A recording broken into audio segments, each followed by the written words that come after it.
Hello my dear students, आज bio point start करने जा रहा है। क्लास 12th का first chapter reproduction in organism.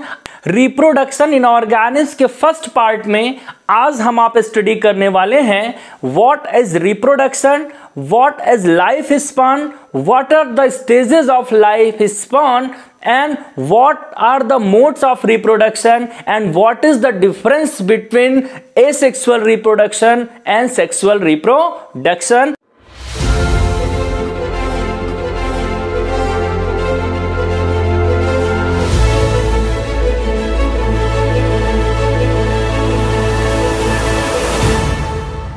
सबसे पहले टॉपिक को हम सीखते हैं what is life span. Living beings on the earth surface are not immortal.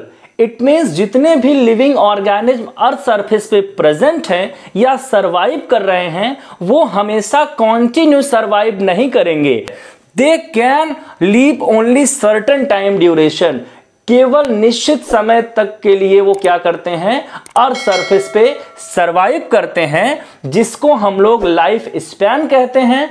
The period from birth to natural death of an organism is called life span। It means किसी भी living organism के birth जन्म लेने से उसके natural death तक की जो प्रोसेसिंग होती है, उसके लाइफ में जो जो घटनाएं होती हैं उसको हम लोग कहते हैं लाइफ स्पैन। अगर इसके स्टेजेस की बात करें कि लाइफ स्पैन में क्या क्या स्टेजेस होती हैं, तो हम लोग पाते हैं कि 4 स्टेजेस होते हैं। सबसे पहली स्टेज है जुवेनिलिटी एंड दूसरी स्टेज है मैच्योरिटी, तीसरी स्टेज है ageing and senescence stage, death चौथी स्टेज है। इट मीन्स अगर हम लोग इसको समझें कि जुवेनिलिटी का क्या मतलब होता है, तो जुवेनिलिटी का मतलब होता है कि कोई भी लिविंग ऑर्गेनिज्म जब बर्थ लेता है, जन्म लेता है, तो उसके शारीरिक बदलाव में जो परिवर्तन आते हैं, इट मीन्स जब तक वो मैच्योरिटी गेन करता है, उस मैच्योरिटी के पीरियड को हम लोग जुवेनिलिटी कहते हैं। आफ्टर जुवेनिलिटी इट मीन्स जब वो ये सारी प्रक्रियाएं पूरी कर लेता है तो ही और सी गेट मैच्योरिटी, या जो भी लिविंग ऑर्गेनिज्म है वो मैच्योर हो जाते हैं। It means able to reproduce. It means अपने ही जैसा नया लिविंग ऑर्गेनिज्म बनाने के लिए एबल हो जाते हैं। तीसरी स्टेज की बात करें, आफ्टर मैच्योरिटी वो लिविंग ऑर्गेनिज्म क्या करता है, ओल्ड की तरफ बढ़ता है। इट मींस उसके जो भी बॉडी ऑर्गन्स हैं या बॉडी टिश्यूज हैं वो डेट्रियोरेशन की तरफ बढ़ जाते हैं, अपना फंक्शन स्लो कर लेते हैं। चौथी अगर स्टेज की बात करें तो ये सब प्रक्रियाएं पूरी करने के बाद वो ऑर्गेनिज्म कंप्लीटली उसके बॉडी की जितनी भी वाइटल एक्टिविटीज या लाइफ प्रोसेसिंग है वो स्टॉप हो जाता है। ऐसे फेज को हम लोग कहते हैं डेथ। तो यहां पे लाइफ साइकिल की 4 स्टेजेस हैं। फर्स्ट है जुवेनिलिटी, सेकंड है मैच्योरिटी एंड तीसरा है एजिंग एंड सेनेसेंस एंड चौथा है death. The life span of organisms are not correlated with their size and body mass। ऐसा नहीं है कि किसी भी लिविंग ऑर्गेनिज्म के बॉडी का वेट बहुत ज्यादा है, बॉडी का साइज बहुत ज्यादा है, तो वो लिविंग ऑर्गेनिज्म का लाइफ स्पैन ज्यादा होगा या कम होगा। ऐसा बिल्कुल नहीं है। जैसा कि कुछ एग्जांपल से हम आप देख सकते हैं कि क्रो का लाइफ स्पैन 15 ईयर है, वहीं क्रो के जैसा ही बॉडी वेट, बॉडी डिजाइन किसका है, पैरट का, एंड उसका लाइफ स्पैन कितना होता है, 140 ईयर का होता है। एलिफेंट की बात करें तो उसका बॉडी वेट मास बहुत ज्यादा होता है, लेकिन उसकी लाइफ साइकिल कितनी होती है या लाइफ स्पैन कितना होता है, 70 to 90 ईयर होता है।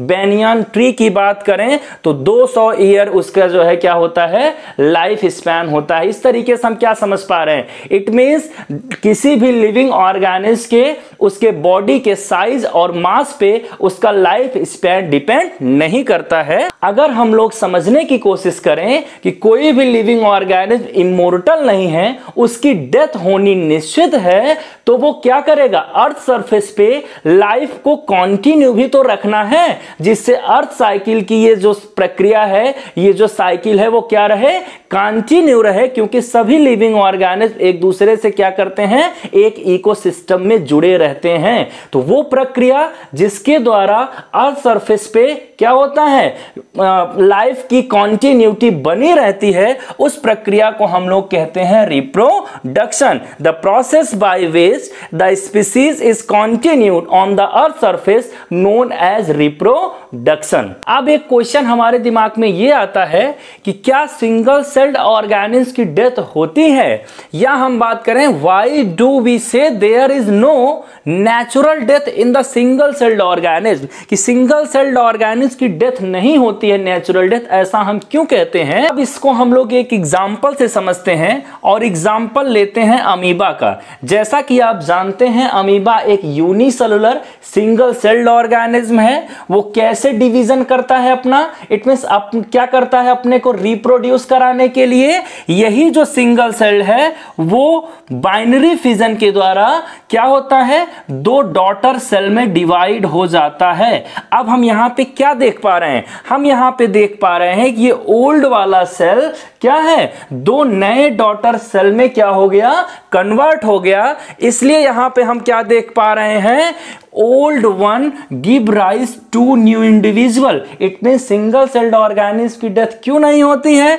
क्योंकि यहां पे ओल्ड वाला सेल वो डिवीजन करके, वो साइटोकाइनेसिस कैरियोकाइनेसिस की प्रोसेस करके, जिसको हम लोग बाइनरी फिजन कहते हैं, it is a type of asexual reproduction. वो दो डॉटर सेल में क्या हो जाता है, डिवाइड हो जाता है। तो ओल्ड वाले का डेथ तो हुआ नहीं, ओल्ड वाला ही क्या हो गया, दो में कन्वर्ट हो गया। यही वाला इस तरीके से दो डॉटर सेल में क्या हो जाता है, स्प्लिट हो जाता है। एक बार फिर से समझ लें, because after attaining maturity, it mean जो सिंगल सेल्ड ऑर्गेनिज्म होते हैं अपनी मेच्योरिटी अटेन करने के बाद, एजिंग अटेन करने के बाद क्या करते हैं, अंडरगो सेल डिवीजन। वो अपने सिंगल सेल को डिवाइड कर लेते हैं by means of asexual reproduction. It is a type of cell division, not a type of reproduction. That's why हम लोग कहते हैं कि old one give rise to two new individuals। इसलिए सिंगल सेल्ड ऑर्गेनिज्म की क्या होती है, नेचुरल डेथ नहीं होती। अगर बात करें इंपॉर्टेंस ऑफ रिप्रोडक्शन की, तो रिप्रोडक्शन इंपॉर्टेंट है स्पीसीज को कंटिन्यू रखने के लिए। इट मींस अर्थ सरफेस पे जितनी भी रेसेस मौजूद हैं एक स्पीसीज की, डिफरेंट वैरायटीज, उनको क्या करता है, अर्थ सरफेस पे कंटिन्यू रखता है। कौन, वो कौन सी प्रोसेस है, वो प्रोसेस है reproduction. Help in the survival, it means ये ऑर्गेनिज्म को बेटर सर्वाइव करने में भी क्या करता है, अपना रोल प्ले करता है। Young ones replace old one, it means क्या होता है, रिप्रोडक्शन की प्रोसेस से जो ओल्ड वन है वो न्यू वन में कन्वर्ट हो जाते हैं, जैसा अभी आपने अमीबा के केस में देखा। Increasing population of species, it means reproduction की प्रोसेस से हम लोग क्या कर सकते हैं, पॉपुलेशन को इंक्रीज करते हैं।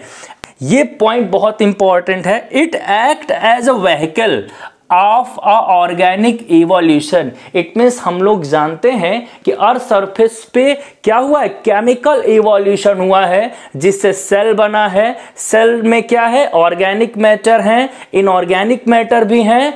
उनसे क्या हो रहा है, कॉन्टिन्यूली उनमें क्या परिवर्तन हो रहा है, वेरिएशन आ रहा है, जिससे ऑर्गेनिज्म के अंदर नए नए फीचर्स डेवलप हो रहे हैं। तो अगर रिप्रोडक्शन की प्रोसेस नहीं होगी तो क्या ये पॉसिबल है कि ऑर्गेनिज्म को बेटर वेरिएशन के कैरेक्टर ट्रांसफर हो पाए। So it transmitting advantageous variation into the next living organism. Life span की अगर हम लोग यहां पे बात करें तो हम लोग देख पा रहे हैं कुछ का, हाउस फ्लाई का life span 1 to 4 month, dog 16 to 18 month, crocodile 60 year, rose 35 year, butterfly 1 to 2 week, fruit fly 40 to 50 days, horse 25 to 30 year, rice plant 3 to 7 month and tortoise की बात करें तो 100 to 150 ईयर। यहां पे हम लोग देख पा रहे हैं इससे एक डिफरेंट ऑर्गेनिज्म के डिफरेंट लाइफ स्पैन होते हैं और वो कैसे कंटिन्यू करते हैं अर्थ पे, रिप्रोडक्शन की प्रोसेस से। रिप्रोडक्शन की अब बात करें तो रिप्रोडक्शन दो वर्ड से मिलकर बना है, री प्लस प्रोडक्शन। इट मींस किसी भी लिविंग ऑर्गेनिज्म का फिर से क्या होना, उत्पन्न होना, ओरिजिनेट होना, बनना। द क्रिएशन, इट मींस ये एक ऐसा क्रिएशन है by a life form of a similar life form. It means किसी एक लाइफ फॉर्म्स के द्वारा सिमिलर लाइफ फॉर्म्स क्या कर दी जाती हैं, बना दी जाती हैं। जैसे ह्यूमन बींग्स की लाइफ फॉर्म है तो ह्यूमन बींग्स अपने ही जैसा एक नया लाइफ फॉर्म बना देते हैं by the process of reproduction. It is a biological process by which an organism give rise to young ones. अपने ही जैसा नया एक ऑर्गेनिज्म बनाते हैं similar to it self.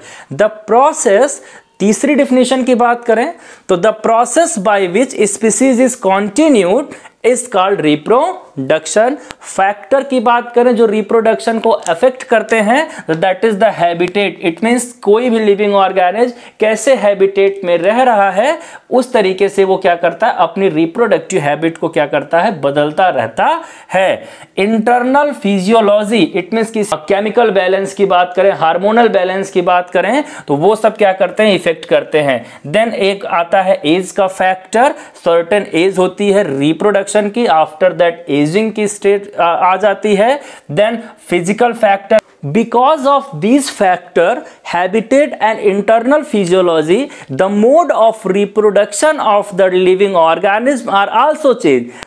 Some living organisms reproduce by asexual means of reproduction and some of them reproduce by sexual mode of reproduction। अब आइए समझते हैं एसेक्सुअल रिप्रोडक्शन को। अब यहां पे जैसा कि हम समझ चुके हैं द टाइप ऑफ रिप्रोडक्शन की बात करें तो asexual mode of reproduction and sexual mode of reproduction, there are two category. अब हम बात करते हैं एसेक्सुअल मोड ऑफ रिप्रोडक्शन की, जिसको हम लोग एपोमिक्सिस भी कहते हैं, इसको हम लोग ब्लास्टोजेनेसिस भी कहते हैं। New individual form without involving the formation and fusion of gamete. It means यहां पे इस मोड ऑफ रिप्रोडक्शन में गैमेट का फॉर्मेशन, सेक्स सेल का फॉर्मेशन नहीं होता है, उनका फ्यूजन भी नहीं होता है, इट मींस फर्टिलाइजेशन भी नहीं होता है, उसके बिना नया लिविंग ऑर्गेनिज्म बनता है। यहां पे ओनली सिंगल पेरेंट इन्वॉल्व होता है, इसको हम लोग मोनोपेरेंटल या यूनिपेरेंटल नाम से रिप्रेजेंट करते हैं।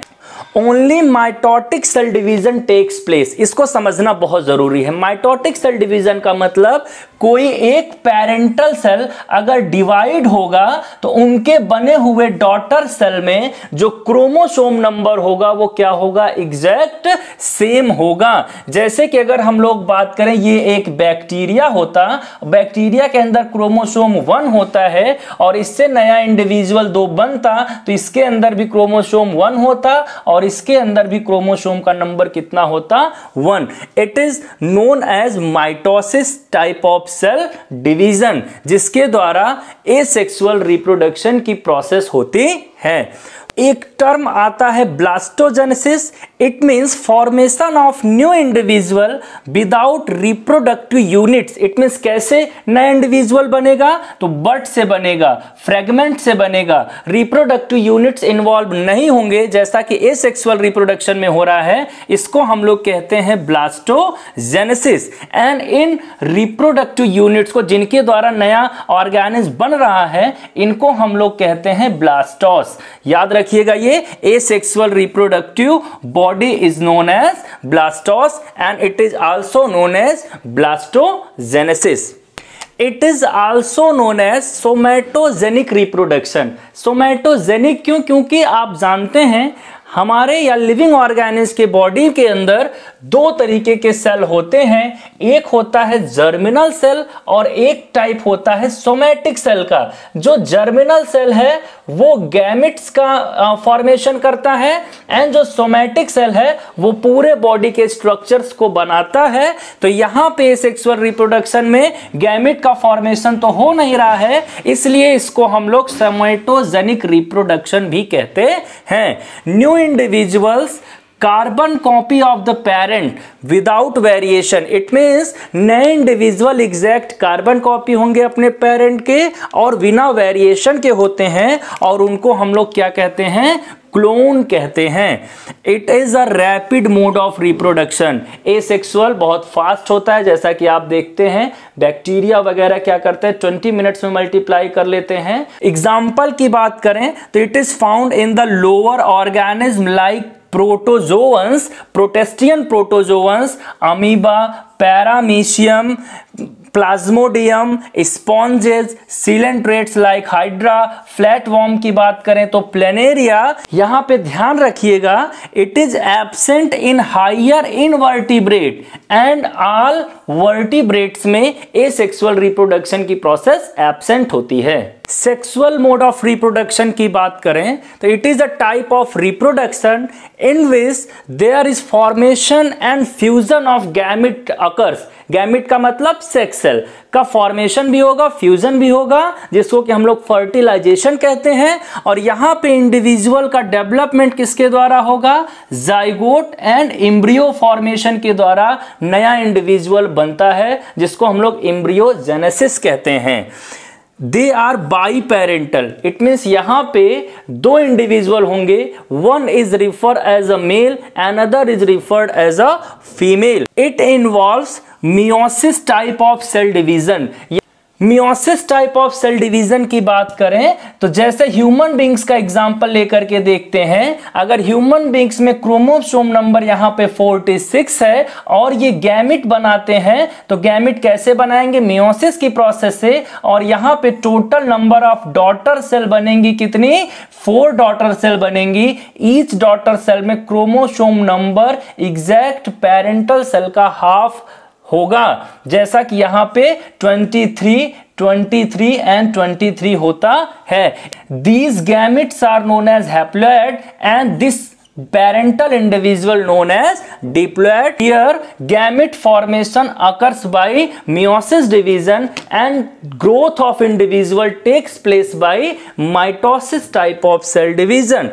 It is called germinal reproduction. It means ये सोमैटिक रिप्रोडक्शन नहीं है, यहां पे चूंकि दो तरीके की जर्मिनल सेल गैमेट बना रही हैं, उनके फ्यूजन से नया इंडिविजुअल बन रहा है। यहां पे सोमैटिक सेल बॉडी की ग्रोथ करा रही हैं सेल डिवीजन माइटोसिस टाइप से करके, तो sexual reproduction is known as germinal reproduction. It is a slow process.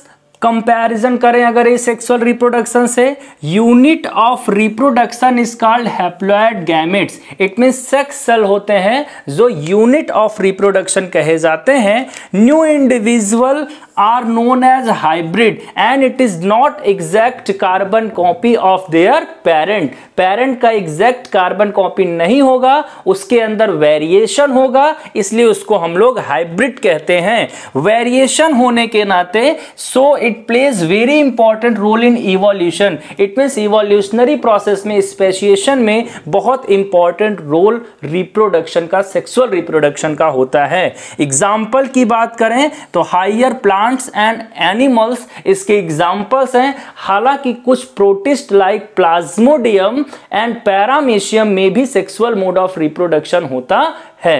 So students, यहां पे हमारा पार्ट फर्स्ट कंप्लीट होता है। बने रहिए बायो पॉइंट के साथ, मिलते हैं अगले पार्ट में। Thank you.